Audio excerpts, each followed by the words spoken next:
good things for us.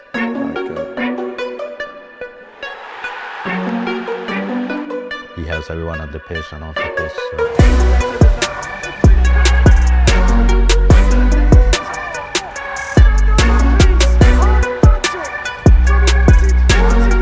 Bruno Fernandes is not the type of footballer who is destined for greatness from a young age. There are no headlines calling him the future of Portuguese football, no early comparisons with Cristiano Ronaldo. Instead, his career has been shaped by patience, resilience, and gradual progress. This video tells the story of how an overlooked midfielder became one of the most influential players in modern Manchester United history. Born in Maia, Portugal in 1994, Bruno Fernandes developed his game away from the spotlight. At Boa Vista's academy, he was recognized as talented, but not exceptional. He lacked the physical dominance and speed often demanded at the highest level. What stood out instead was his intelligence, work rate, and competitive nature. At a time when many young players sought comfort and familiarity, Fernandes chose a different path.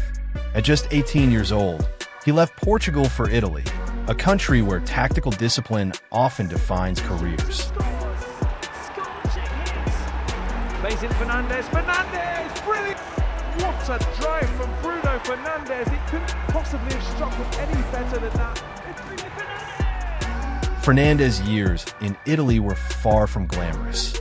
At Novara, Udinese, and later Sampdoria, opportunities were limited. He was not the focal point of any project. Coaches questioned his positional discipline. His risk-taking on the ball was often viewed as a weakness rather than a strength. Yet these years proved essential.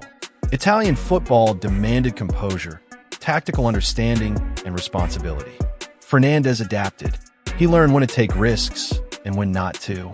By the time he returned to Portugal, he was a more complete footballer. In 2017, Bruno Fernandes joined Sporting CP. What followed was the defining period of his career. Almost immediately, he became central to Sporting's identity. Goals, assists, and relentless pressing became his trademark. In the 2018-19 season, Fernandes scored 33 goals in all competitions, a remarkable return for a midfielder. More importantly, he assumed responsibility during a turbulent time for the club. He spoke publicly. He led on the pitch. He carried expectations.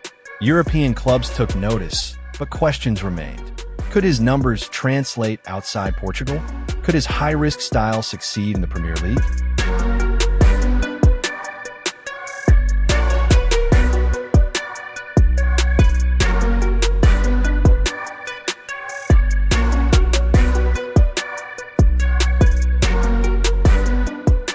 When Manchester United signed Bruno Fernandes in January 2020, the club was searching for direction. United were struggling for consistency, confidence, and leadership. Fernandes made an immediate impact. He demanded possession. He took responsibility in decisive moments. He set standards. Within weeks, Manchester United looked different, more assertive, more organized, more competitive. While not flawless, his influence was unmistakable. As his importance grew, so did scrutiny. Fernandes' emotional approach drew mixed reactions. Some saw passion, others saw frustration. Criticism followed, particularly during periods of team instability. Yet within the club, his commitment was unquestioned. In 2023, Bruno Fernandes was appointed captain of Manchester United, not because he was the most popular player, but because he consistently accepted responsibility.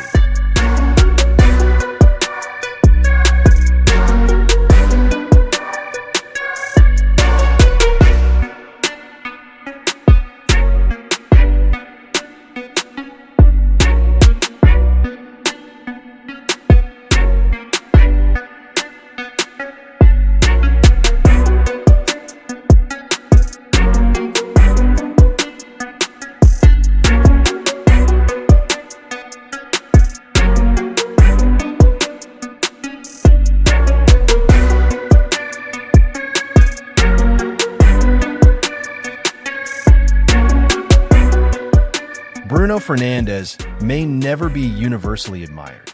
His style is direct. His decisions are bold. His presence is demanding, but his contribution to Manchester United's post-2020 identity is undeniable. He represents a generation of footballers defined not by early hype, but by perseverance and leadership. Bruno Fernandes' career is not a story of sudden brilliance. It is a story of gradual progress, adaptation, and resilience. From being overlooked in Portugal, to tested in Italy, to trusted at Manchester United, Bruno Fernandes earned his place.